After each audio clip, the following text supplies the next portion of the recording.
જામનગરના ઉમિયાનગર સોસાયટીના રહીશો ઘોડાના ત્રાસથી પરેશાન થઈ રહ્યા છે, જેથી સ્થાનિકોએ એકઠા થઈ જેએમસીમાં આવેદન આપ્યું હતું, જેમાં તેઓએ જણાવ્યું હતું કે તાજેતરમાં જ નિવૃત્ત શિક્ષક પર ઘોડાએ લગાડી દેતા હાથ અને પગમાં ફ્રેક્ચર થયું હતું, તેમજ વૃક્ષો નીચે બેઠેલા વૃદ્ધો પર અવારનવાર ઘોડાના અટેક થઈ રહ્યા છે। આ સાથે ઉમિયાનગર સોસાયટીમાં 90 જેટલા પરિવારો વસવાટ કરી રહ્યા છે, જેથી સ્થાનિકોએ ઘોડાના ત્રાસથી કંટાળી દરબારગઢ પોલીસ ચોકીમાં પોલીસ ફરિયાદ પણ નોંધાવી હતી।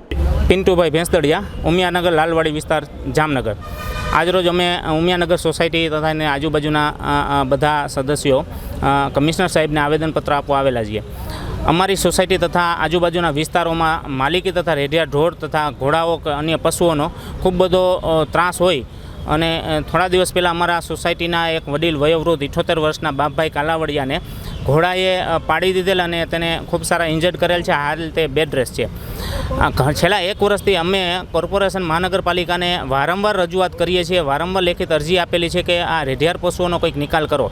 ખૂબ સારી નુકસાની કરે છે। અમારે ત્યાં ઘરની બાજુમાં અમારી સ્વતંત્રતા આ પશુઓના બાબતે અમારા વૃદ્ધો અમારી સોસાયટીમાં ફરી નથી શકતા, અમારા બાળકો રમી નથી શકતા અને અમે ડેવલપ કરેલા સાર્વજનિક પ્લોટ બગીચાઓનો પણ આ ઢોરાઓ ખૂબ નાશ પામે છે, નુકસાન કરે છે અને હાલના અમારા બગીચાઓ નિકંદન થવા પાત્ર કરી નાખ્યો છે।